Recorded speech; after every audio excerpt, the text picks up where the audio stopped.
시편 75편 1절부터 10절까지의 말씀입니다.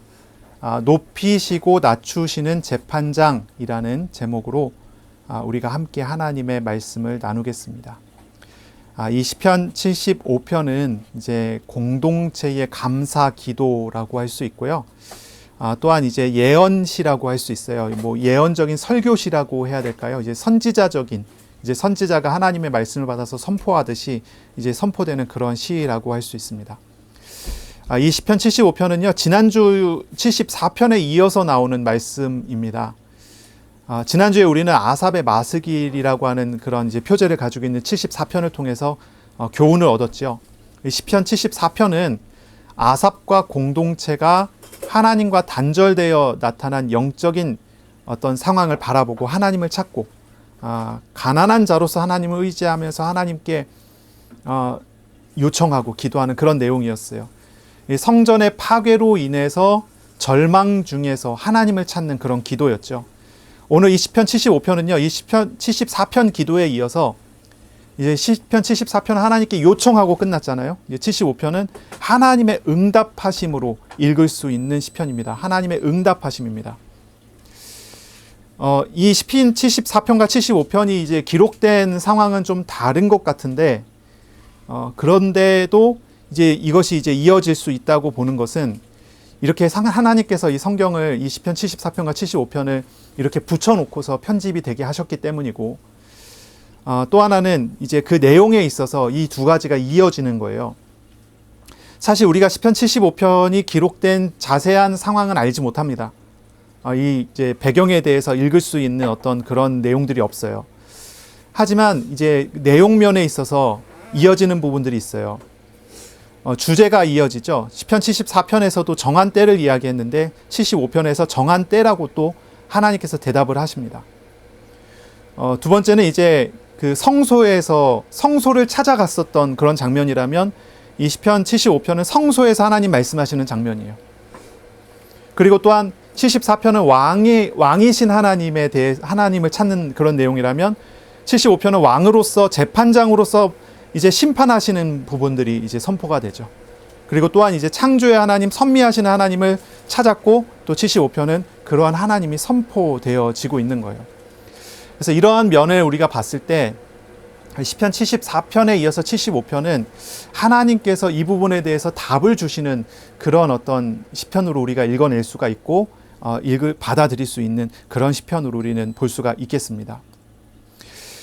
이 시편 75편은요, 이제 구조적으로 이렇게 보면요, 이제 예배의 형식입니다. 예배의 인도자와 공동체가 하나님께 이렇게 말을 건네고 하나님께 이렇게 찬양과 감사를 드리면 하나님께서는 이제 선지자를 통해서 하나님의 말씀을 전해주시죠. 예언의 말씀이라고 하고 다른 말로 이제 신탁을 준다라고 표현하는데 이제 하나님의 말씀을 전해주십니다.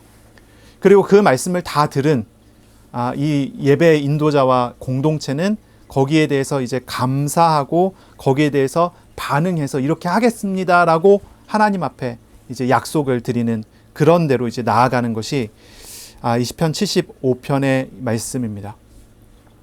자, 표제를 보겠습니다. 아삽의 시라고 되어 있습니다. 이 아삽은 어떤 아삽인지 우리가 사실 알지를 못합니다.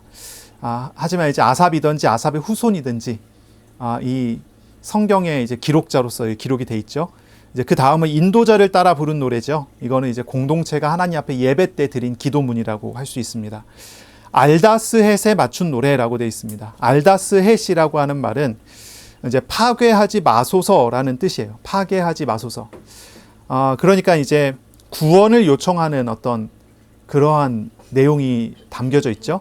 이제 파괴하지 마소서라고 이름 붙여진 어떠한 곡조가 있는 것 같아요. 그래서 그런 곡조로 찬양을 드리라고 하는 표시입니다. 그래서 이제 교회에서 성가대가 모여서 하나님 앞에 찬양하고 이것을 노래를 부를 때 이런 곡조를 가지고 이 내용을 붙여서 부르라. 이렇게 이제 이야기하는, 지시하는 그런 내용이 되겠죠. 자, 이 시편 75편을 이제 보겠습니다. 이 75편은요, 구약 예배의 한 모습을 우리에게 보여주는 그런 시편입니다. 1절은 예배 인도자와 공동체가 하나님께 감사하는 대로 나아가고요. 그래서 이 1절은요, 이제 1인칭 복수형, 주어가 사용됩니다. 그래서 1인칭 복수면 뭐죠? 우리가라고 하는 거예요. 우리가 하나님께 이렇게 하는 거죠. 그리고 이 뒤쪽에서는 이제 3인칭 복수형이 사용됩니다. 그들이라고 하는 거예요. 우리가 이렇게 하고 그들이 이렇게 하겠습니다. 하나님께. 그러니까 예배로 나아가는 모습이죠. 그 다음에 이제 2절부터는요, 1인칭 단수가 사용됩니다. 하나님께서 선지자를 통해서 말씀하시는 거예요. 내가 이렇게 얘기를 하는 거죠. 이제 이런 형식으로 이어져 가요. 그리고 9절에는 예배 인도자와 공동체가 하나님의 말씀에 반응하면서 찬송하면서 나아가게 되죠. 이런 모습은 이제 구약 예배의 한 모습인데요. 예배는 일방적인 것이 아니죠. 하나님과 교제하는 모습을 여기에서 이제 보여주고 있는 거예요.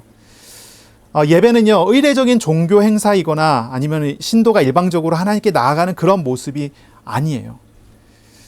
기독교의 예배는요, 신앙의 예배는요, 인격적이신 하나님을 만나고 교제하는 것이 예배입니다. 그래서 우리는 이 예배 시간에 모여서 예배할 때 하나님을 만나는 것입니다. 하나님께 찬송을 드리고 하나님의 음성을 듣고 또 하나님께 거기에 반응하여 나아가는 거예요. 이게 예배 드림입니다. 만약에 하나님의 임재하심이 없다면, 하나님과의 만남이 없다면 그것은 예배라고 할 수가 없는 것이죠. 그래서 하나님과의 만남, 이 만남이 가장 중요한 것이 예배예요.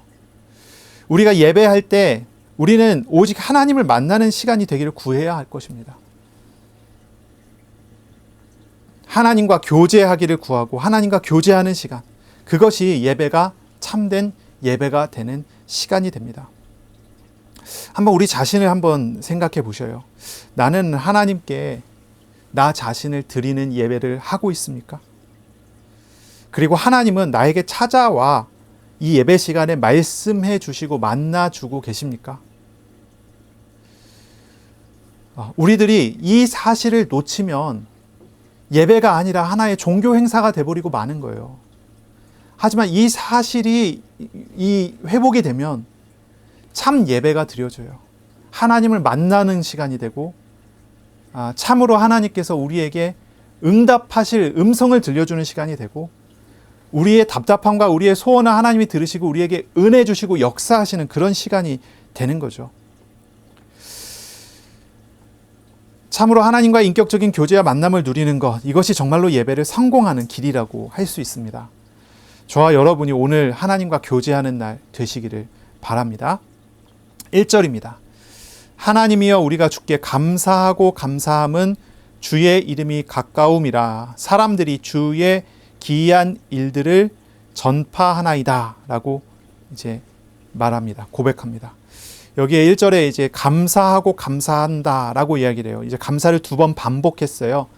히브리어에서 반복은 이제 강조를 하는 거죠. 다른 이제 시편에서는 하나님 앞에 그냥 감사 한 번만 하는데 여기서는 감사를 2번 반복해요. 이 감사를 아주 진하게 표현하고 있는 거예요. 정말 감사합니다. 뭐 이런 표현이에요. 진심으로 감사합니다. 이런 표현이에요. 왜 감사합니까? 그 이유가 나왔죠. 주의 이름이, 하나님의 이름이 가깝기 때문입니다. 하나님의 이름이 가깝다는 것은 이건 어떤 이제 관용적인 표현인데요. 성전에 하나님이 계시죠. 성전에 나아갈 때 하나님의 가깝다, 이렇게 이름이 가깝다 이렇게 표현을 해요. 이름이 가깝다는 것은 하나님의 임재하심이 왔다라고 하는 그런 표현이에요. 하나님의 임재를 말하는 거예요. 우리가 성전에 가는 것은 하나님의 임재하심, 하나님을 만나기 위해서죠. 바로 그것을 이야기하는 것입니다. 이것은요, 하나님의 임재하심, 하나님을 만나게 됨에 대하여 감사하는 그런 감사예요. 시편 74편은 이랬습니다. 성전이 파괴됐어요. 예배도 없어졌어요. 말씀을 전하는 선지자도 없어졌어요. 하나님을 만날 수가 없어요. 하나님의 임재함이 있을 수가 없어요. 하나님이 누구를 통해서 말씀하시는 그런 음성도 다 끊어져 버린 그런 시대예요. 말씀이 희귀해졌죠. 하나님을 만나지 못했던 현실 속에서 이 공동체는, 이 74편에 나왔던 이 공동체는요, 절망하며 부르짖고 또 부르짖었어요.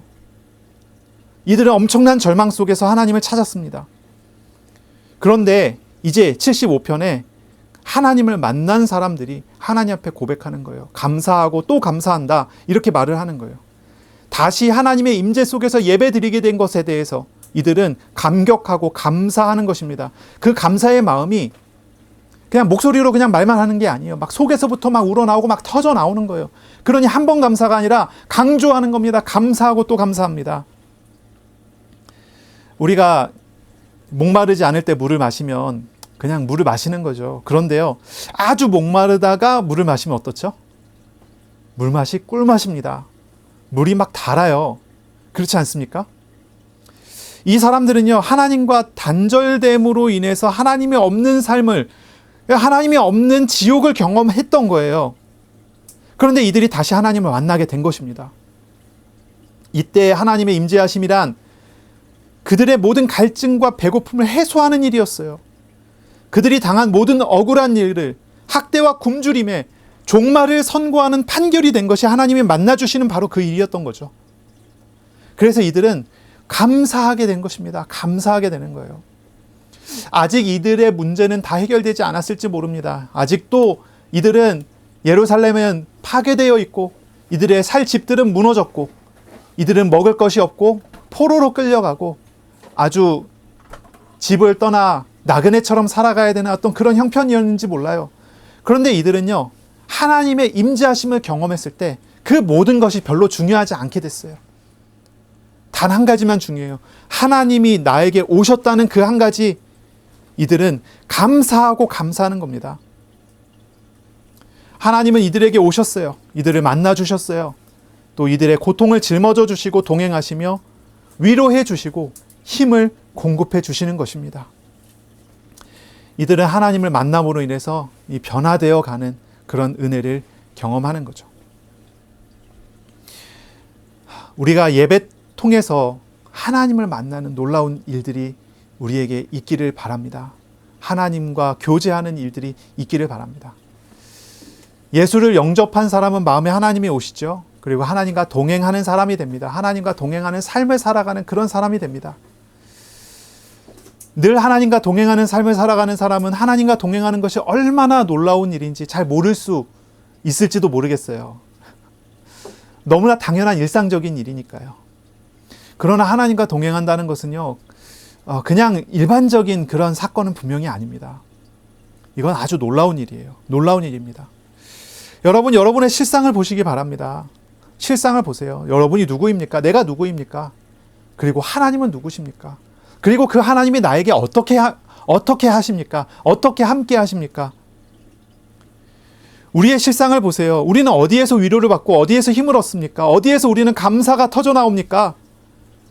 하나님의 임재 안에 있을 때 우리는 참 안식을 얻을 수 있습니다. 하나님을 잊어버리고 있을 때가 아니라요, 하나님이 어떤 분이신지, 어떻게 함께 하시는지 하나님을 알 때 우리는 그 안에서 진짜 안식을 얻게 됩니다.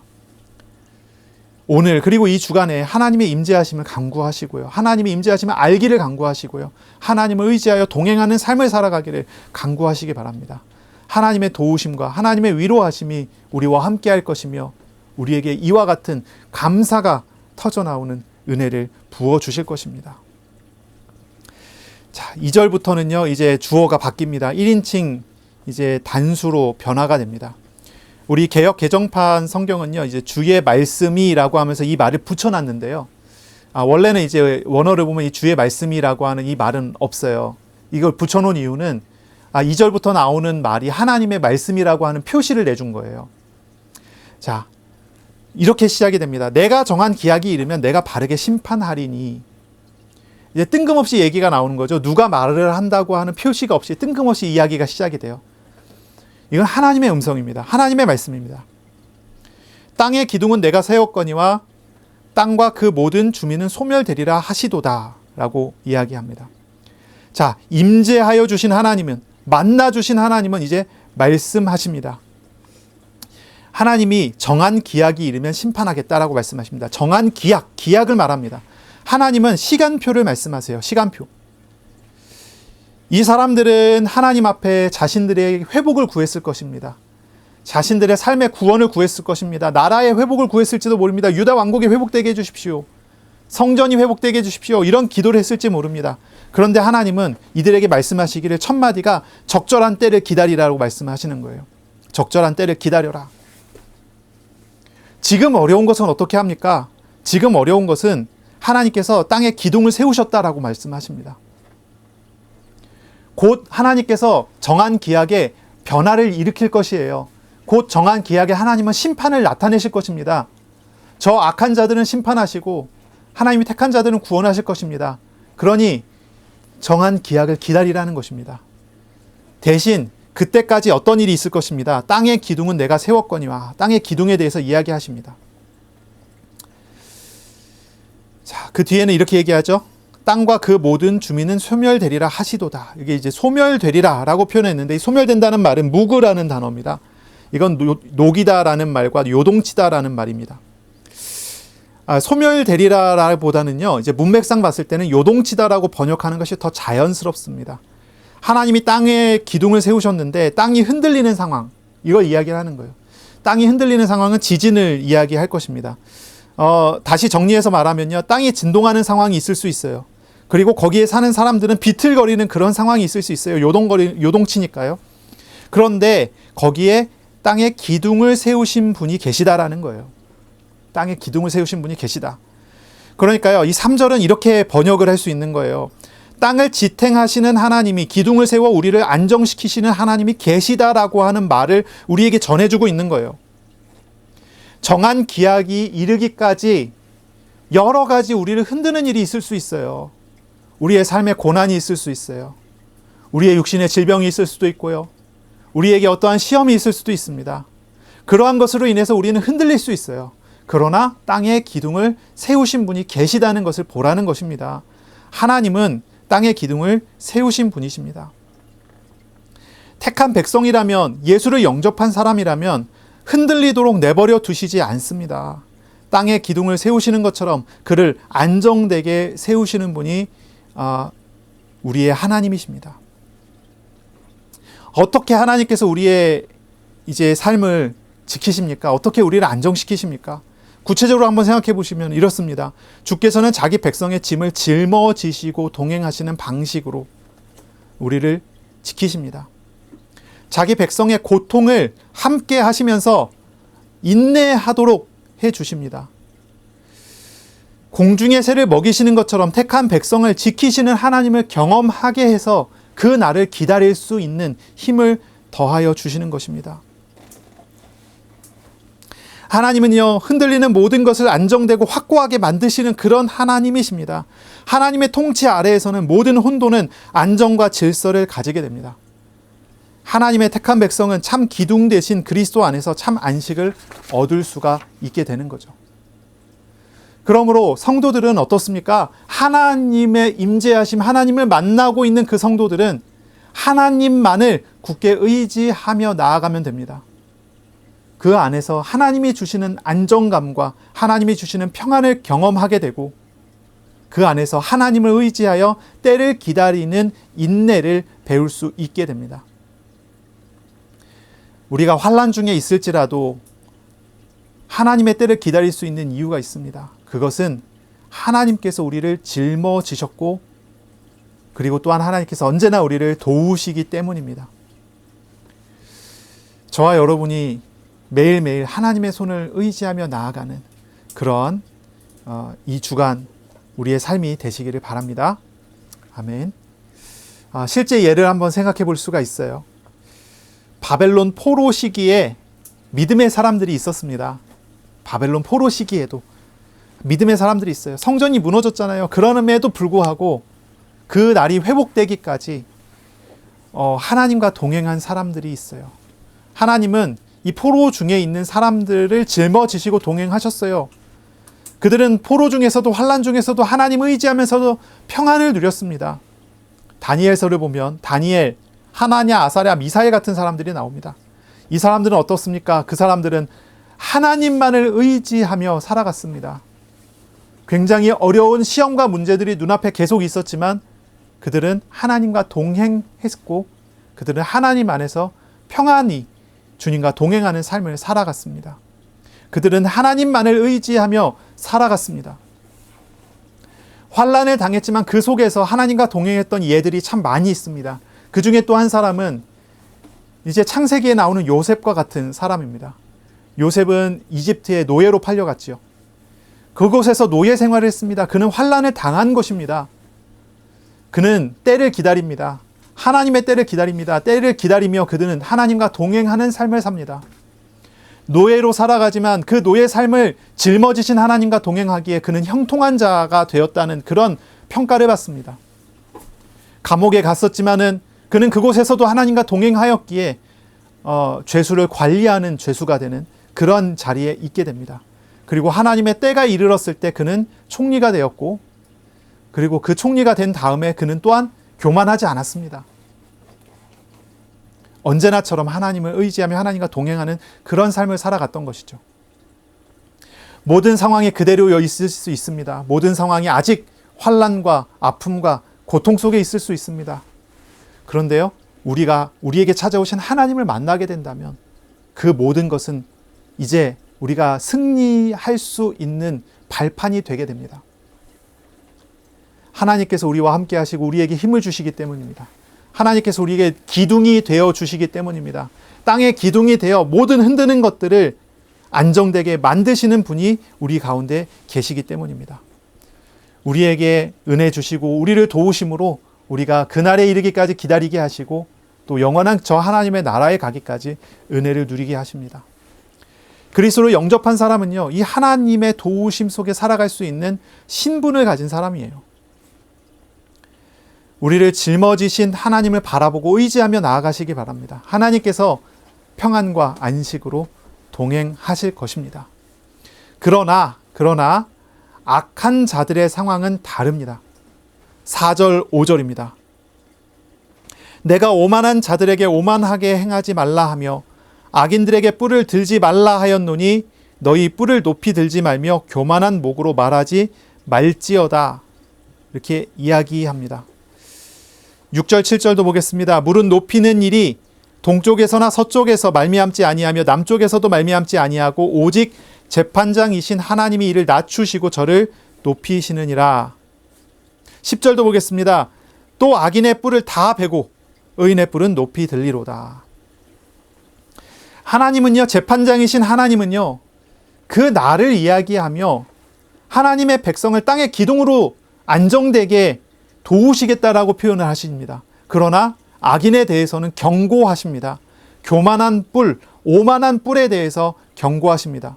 이 뿔이라고 하는 것은 무엇이냐면 동물의 뿔을 한번 생각해 보세요.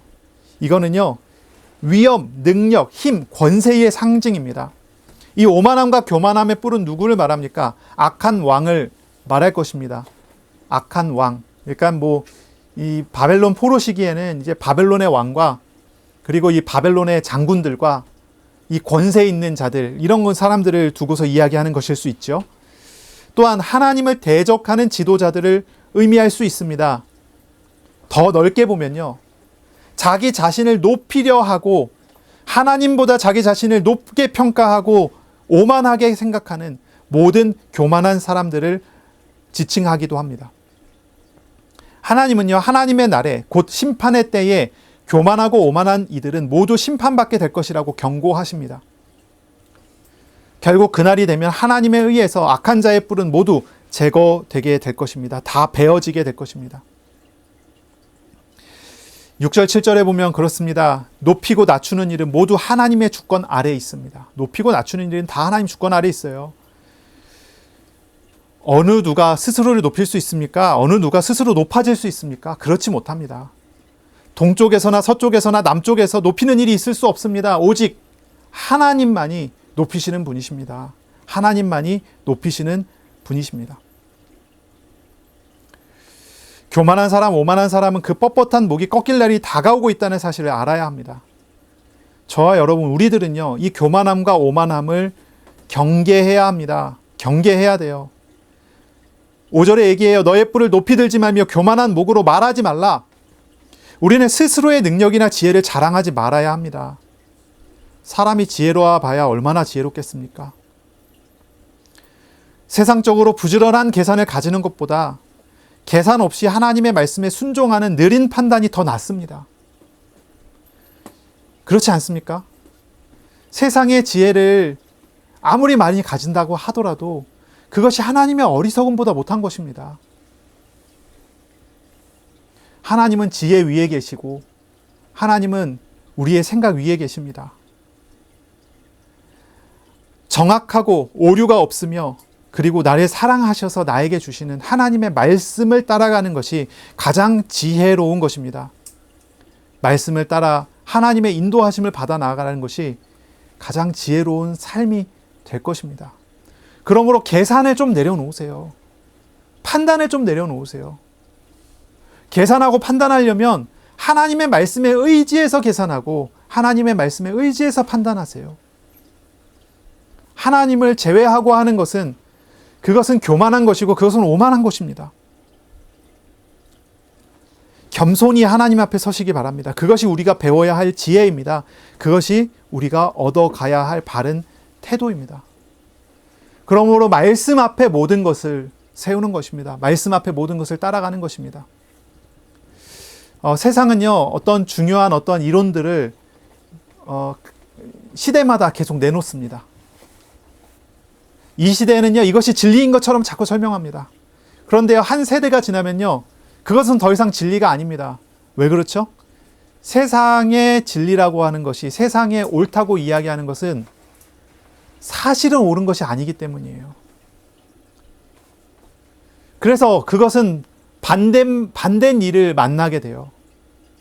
그래서 뭔가 그것이 대단히 좋은 것처럼 보였는데 한 세대가 지나고 나면 그것에 대한 잘못된 오류들이 막 발견이 되는 거예요. 그럼 또 새로운 이론이 세워집니다. 이것이 지금 수천 년 동안 이어져 내려온 세상의 지혜입니다. 수천 년간 이어져 온 거예요. 지금도 마찬가지예요. 되게 유명하고 되게 막 유행하고 있는 이론들이 있잖아요. 막 책을 읽어보면요, 다양한 이제 책들을 통해서요, 뭔가를 자꾸 이야기하는 시대 정신이 있어요. 근데 그 시대 정신은 바로 전 시대에 있었던 시대 정신에 대한 극복이에요. 그리고 이것은요, 또 한 세대가 지나면 또 바뀔 거예요. 그것을 따라가는 것이 지혜롭습니까? 다수가 따라가니까 나도 같이 따라가야 됩니까? 영원히 변하지 않는 하나님의 말씀을 따라가야 합니다. 그것이 진짜 지혜로운 것이고 그것이 진짜 바른 길을 걸어가는 것입니다. 8절입니다. 여호와의 손에 잔이 있어 술 거품이 일어나는도다. 속에 섞은 것이 가득한 그 잔을 하나님이 쏟아내시나니 실로 그 찌꺼기까지도 땅의 모든 악인이 기울여 마시리로다. 이 잔에 대해서 이야기합니다. 잔. 술거품이 일어나는 잔, 이 잔에 대해서 이야기합니다. 이 잔이 있는데요, 술이 따라져 있어요. 포도주겠죠? 이 포도주가 따라졌어요. 그런데요, 술 거품이 막 일어나요. 어떻게 되죠? 넘치게 됐어요. 자, 하나님의 때가 옵니다. 그 때가 왔어요. 이 때가 오면 어떻게 됩니까? 이것이 이제 넘쳐 흘러나가기 시작합니다. 피하지 못하는 그날이 오고, 그날에는 우리가 막지 못하는 어떤 그러한 일들이 나타나기 시작하겠죠. 그래서 술 거품이 일어나라고 하는 그런 표현은 이제 그 날이 오게 되면 이루어질 일, 이제 막을 수 없는 그 날에 나타날 일에 대해서 표현을 하는 것입니다. 여기에서 이제 이렇게 표현하고 있죠. 속에 섞은 것이 가득한이라고 표현합니다. 섞은 것이 가득하다. 이제 뭔가 믹스돼 있어요. 뭔가 막 섞여져 있어요. 그런 것이 가득하다라고 표현하는데, 이제 김정우 교수는 이렇게 표현해요. 이 말은 이 술이 향기 나는 술이라는 뜻이다 라고 표현을 해요. 향기 난다라고 할 때 이런 표현을 쓴다는 거예요. 향기 나는 술. 이제 술잔에 술이 가득해서 넘쳐 흐르게 되는데 이 술에는 향기가 막 흘러 넘치는 거예요. 향기가 나요. 자, 잔을 마신다고 하는 말은 무슨 의미입니까? 우리가 이제 잘 알고 있잖아요. 잔을 마신다는 말은요, 죄인에 대한 심판이 이루어지는 것을 상징하는 표현입니다. 죄인에 대한 심판을 상징하는 게 잔이라고 하는 거예요. 잔을 마신다. 예수님께서 십자가를 앞두시고 겟세마네에서 기도하실 때 하나님께 이렇게 기도했어요. 이 잔을 자신에게서 지나가게 해달라고 기도를 하셨죠. 그러나 그렇게 할 수 없다면 하나님의 뜻대로 되게 해달라고 기도하셨어요. 이 마가복음 이제 14장 36절에 나오는 내용이죠. 잔을 마신다라고 하는 말은 죄로 인한 심판받음을 의미하는 것입니다. 그런데 우리 한번 생각해 보세요. 그런데 이 심판이라고 하는 것이 향기로운 잔일 수 있습니까? 심판받음이 향기로울 수 있나요? 근데 왜 이렇게 표현이 될까요? 이것은 분명히 심판의 잔이 맞습니다. 그리고 이 심판을 하나님이 택한 사람들을 위해서는 그리스도가 대신 짊어지게 하셨습니다. 그리스도는 죄 없으신 분으로서 우리의 죄를 대신 짊어지시고 그 심판의 잔을 마시신 것이죠. 그러므로 택한 자에게는 그리스도로 말미암아 심판의 잔이 축복의 잔으로 바뀝니다. 쓴 잔이 향기로운 잔으로 바뀌게 됩니다. 하나님은 우리에게 그리스도로 말미암아 향기로운 축복의 잔을 마시게 하십니다. 고린도전서 10장 16절에 바울은 성찬에 대해서 설명하면서 이런 얘기를 합니다. 우리가 축복하는 바 축복의 잔은 그리스도의 피에 참여함이 아니며 우리가 떼는 떡은 그리스도의 몸에 참여함이 아니냐. 이 구절은요, 성찬을 말하는 것입니다. 그런데 하나님의 심판, 죄로 말미암은 죽음을 그리스도께서 짊어지심으로 인해서 우리가 대속을 받았고, 그래서 심판의 잔이 축복의 잔으로 변화되었음을 말하고 있는 거예요. 택한 성도는요, 이 공동체는요, 그리고 저와 여러분은요, 심판의 날에 예수 그리스도의 고난과 희생으로 말미암아 향기로운 잔을 받을 수 있게 된 것입니다. 하나님은요, 예수 그리스도를 영접하여 믿은 하나님의 사람에게 향기나는 술을 마시게 하세요. 이것이 곧 구원입니다. 이것은 천국의 식탁에서 하나님과 더불어 마시는 잔치를 의미하는 것입니다. 그러나 악인들은 찌꺼기를 먹을 뿐입니다. 그들은 심판을 당하게 됩니다. 8절 뒤에 보면 이렇게 나오죠. 그 잔을 하나님께서 쏟아내시나니 실로 그 찌꺼기까지도 땅의 모든 악인이 기울여 마시리로다. 하나님의 때에, 하나님의 정하신 때에 심판은 이루어집니다. 심판은 이렇게 나타납니다. 하나님의 택한 자들에게는 예수 그리스도의 십자가를 이루어지는 축복의 잔을, 그러나 대적자에게는 심판의 잔을 나누어 주시는 것입니다. 자, 하나님께서 하나님을 만나는 이 백성들에게, 이 성도들에게, 이 공동체에게 말씀을 주신 거예요. 환난 중에라도 평안을 주실 것을, 그리고 정한 때의 마지막 날에는 향기로운 잔을 마시게 하실 것을 말하고 있는 것입니다. 그러나 대적들은 심판받고 뿔이 꺾여질 것입니다. 그들은 심판의 잔을, 진노의 잔을 마시게 될 것입니다. 환난 중에 있는 사람이 있나요? 어려움 중에 있는 사람이 있나요? 그 사람은 먼저 하나님과의 인격적인 교제를 회복하기를 구하시기 바랍니다. 그리고 하나님의 말씀을 묵상하시며 나아가세요. 하나님은 우리와 동행하시면서 우리를 도우시고 끝내 우리에게 천국 잔치의 잔을 마시게 해 주실 것입니다. 마지막 날을 기다리는 성도는 두려움이 아니라 천국 잔치를 기다리는 마음으로 나아갈 수 있게 되는 것입니다. 자, 이렇게 말씀을 받은 사람들이 이제 9절에 하나님 앞에 감사하며 말합니다. 9절입니다. 나는 야곱의 하나님을 영원히 선포하며 찬양하며, 이렇게 말합니다. 예배 인도자는요, 공동체와 함께 하나님을 영원히 선포하고 찬양할 것을 서원합니다. 이 말이라고 하는 거예요, 말. 4절부터 8절 한번 보세요. 이 악인들은요, 말을 했어요, 말. 어떤 말을 했습니까? 악한 말을 했어요, 악한 말. 5절을 특별히 이야기하죠. 교만한 목으로 말하지 말지어다. 이들은 교만한 목으로 말을 했어요. 오만한 목으로 말을 했습니다. 이 교만하고 오만한 말은 무엇입니까? 하나님을 대적하는 말이기도 하고 자기 자신을 높이는 그런 말이었을 것입니다. 그러나 이제 예배하는 이 예배자들은 말을 바꿉니다. 어떻게 말하기를 소원합니까? 하나님을 말하겠습니다라고 이야기합니다. 또한 찬양하겠습니다라고 말을 합니다. 우리의 입과 우리의 말은 두 가지 중에 하나를 선택할 수 있어요. 하나는 찬양이고 또 하나는 교만한 말입니다. 찬양은 하나님과 함께하는 말입니다. 교만은 하나님이 없는 말입니다. 이 말을 할 수가 있어요. 우리는 이 주간에 어떤 말을 할 것입니까? 어떤 표현을 할 것입니까? 말씀을 들은 우리들은 이 말씀을 따라가는 말을 해야 할 것입니다. 말씀에 맞는 말을 해야 할 것입니다. 뭐 긍정적인 말, 적극적인 말, 뭐 이런 걸 해라 이런 얘기가 아니잖아요. 하나님의 말씀에 맞는 말을 해야 돼요. 하나님의 말씀에 맞는 말은 긍정적일 수도 있고 부정적일 수도 있어요. 하나님의 말씀에 맞는 말은 여러 가지 모양으로 나타날 수 있어요.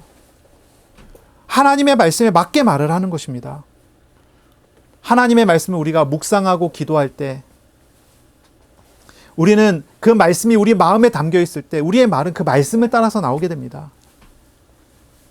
하나님의 말씀을 마음에 잘 박힌 못과 같이 박아보세요.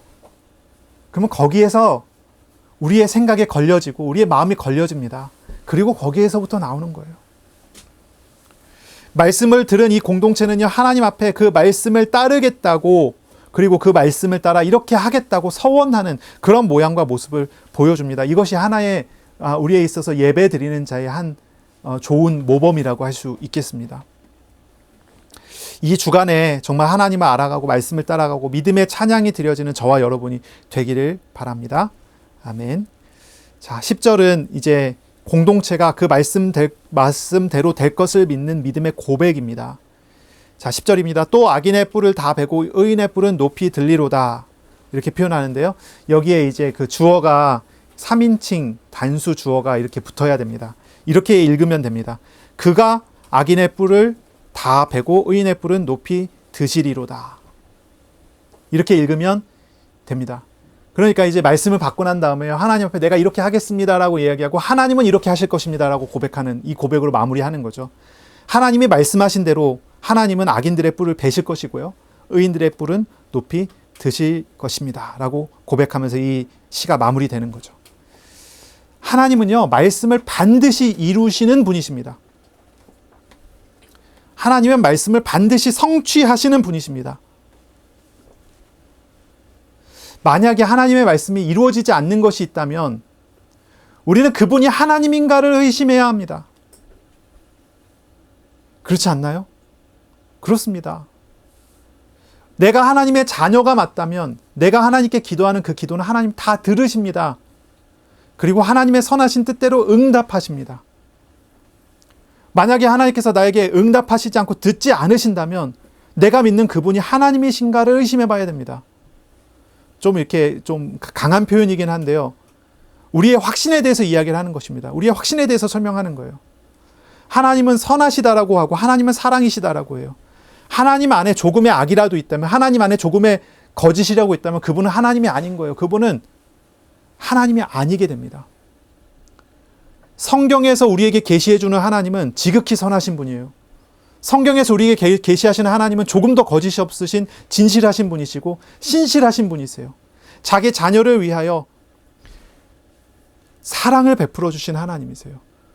사랑하는 자녀의 기도에 조금도 외면하지 않고 들으시는 하나님이세요. 물론 응답은 즉시 주시기도 하고 멀리 주시기도 하고 때로는 한참을 하나님께서 인내하시고 참으시기도 하세요. 그것은 하나님과 인격적인 관계 속에, 교제 속에 그 사람이 알아가도록 하실 그런 일입니다. 우리는 이것을 잘 기억해야 돼요. 하나님은 말씀하시고 그 말씀을 반드시 이루시는 하나님이시라는 것입니다. 선포되는 말씀은, 매 주마다 선포되는 말씀은 하나님의 약속의 말씀으로 우리는 받습니다. 그리고 이 말씀은 하나님께서 반드시 이루실 말씀입니다. 그러므로 우리가요, 이 말씀을 붙잡고 기도하는 것입니다. 그리고 우리는 이 말씀을 따라서 헌신할 것을 약속하는 것입니다. 그리고 그 말씀대로 될 것을 믿는다고 고백하는 것입니다. 하나님의 말씀이 성취될 것을 믿으신다면 이 말씀을 묵상하면서 기도하면서 나아가세요. 만약에 확신이 없으신 분이 계시다면 믿음의 눈을 열어 이 말씀대로 하나님께서 행하시는 일을 보게 해달라고 기도하셔요. 하나님은 높은 자를 낮추시고 낮은 자를 높이시는, 가난한 자를 높이시는 그런 하나님이십니다. 우리의 연약함을 아시고 우리의 짐을 짊어지시고 도우시는 하나님이십니다. 하나님과 깊은 교제를 나누는 이 주간 하나님과 동행하는 저와 여러분이 되기를 바랍니다. 말씀을 묵상하면서 삶의 자리마다 하나님께서 말씀하신 대로 역사하신 것을 보고 말씀에 순종하며 나아가는 저와 여러분이 되기를 축복합니다. 기도하겠습니다. 하나님 아버지, 우리에게 말씀하시고 말씀을 이루어 가시는 하나님을 믿습니다. 주님 말씀하신 것처럼 땅이 흔들리고 우리의 마음과 삶이 흔들릴지라도 땅에 기둥을 세우시는 분이 하나님이시오니 주님 바라보고 주님 붙잡고 주님의 도우심과 인도하심 속에 참 평안과 안식을 얻어가는 주간이 되도록 복을 내려 주옵소서. 주님의 날을, 주님이 심판하실 그날을 기다리는 자 되게 하여 주시고 그 저 천국 잔치를 소망하며 주님께로 한 걸음 한 걸음 나아가도록 이끌어 주시옵소서. 이 주간 하나님 성령으로 충만케 하여 주옵소서. 하나님과 동행하는 삶을 살아가는 주간 되도록 이끌어 주옵소서. 우리들이 주님 앞에 겸손하게 하시고 주님이 높이시는 그러한 삶을 이 주간 살아가게 하여 주옵소서. 예수 그리스도의 이름으로 감사하며 기도합니다. 아멘. 우리 구주 예수 그리스도의 은혜와 하나님 아버지의 사랑하심과 성령님의 교통하심이 이제로 영원까지 항상 함께 있을지어다. 아멘.